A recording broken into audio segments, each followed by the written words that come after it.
Umat Islam di Rusia berkembang pesat. Sejumlah masjid yang megah dan indah serta madrasah berdiri di sejumlah tempat di Moskow.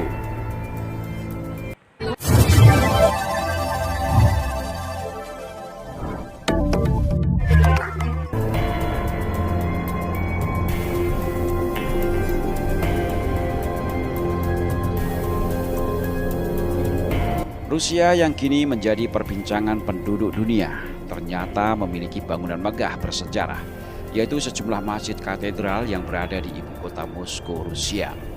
Masjid Katedral Moskow adalah masjid utama di Rusia. Dibangun tahun 1904 sesuai rancangan arsitek Nikolai Zhukov dan sekarang menjalani pembangunan ulang. Masjid ini juga dijuluki Masjid Tatar karena didominasi sentuhan arsitektur Tatar. Masjid Katedral Moskow 1904 merupakan masjid tertua kedua dari 4 masjid yang kini eksis di kota Moskow setelah Moskow Historical Moskow 1828. Dua masjid lainnya adalah Yardem Moskow 1997 di Otretnoye dan Moskow Memorial Moskow 1997 di Poklonnaya Hill.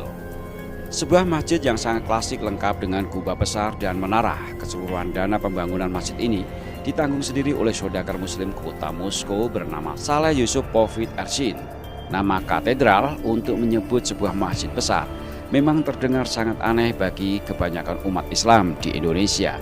Penyebutan nama ini memang unik, boleh jadi karena budaya masyarakat Kristen Ortodok Rusia yang terbiasa menyebut gereja besar sebagai katedral. Maka masjid besar di kota Moskow ini pun disebut sebagai masjid katedral. Bangunan tua masjid ini dibongkar pada 11 September 2011. Keputusan ini sempat menjadi kontroversial karena pada Juni 2008 masjid ini diakui sebagai objek cagar budaya, walaupun pada akhir 2008 dihapus dari daftar monumen bersejarah dan arsitektural. Pada saat pembongkaran dilakukan, ia tidak dilindungi. Keputusan ini merupakan pembongkaran tempat ibadah yang pertama kalinya sejak 1978. Rencana rekonstruksi masjid ini dirancang oleh arsitek Ilyan Tassev. Salah satu alasannya adalah karena bangunan lama melenceng beberapa derajat dari arah kota Mekah di Arab Saudi. Masjid ini kemudian diresmikan pada 23 September 2015. Masjid baru ini benar-benar sangat megah, berkapasitas 10.000 jamaah.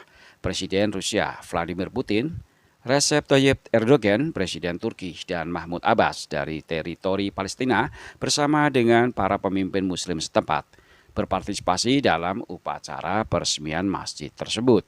Umat muslim di Rusia memang minoritas, tetapi Presiden Vladimir Putin sangat menghargai umat Islam. Putin tidak percaya dengan media propaganda barat, terutama Amerika, yang selalu menyudutkan Islam dengan teroris.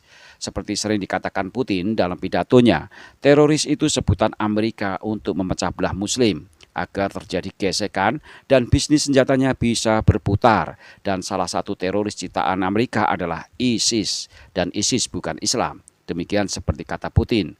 Beberapa negara di Timur Tengah hancur oleh Amerika dan NATO seperti Irak, Iran, Afghanistan, Libya, dan Palestina. Kata-kata teroris hanyalah pijakan sebagai pembenaran untuk melakukan tekanan dan intimidasi, khususnya umat Islam di dunia. Dan kini semua penduduk dunia mulai membuka matanya setelah Vladimir Putin dan Ramzan Kadyrov secara gentleman tampil mendobrak dunia agar Amerika menjawab, siapa sesungguhnya yang teroris itu?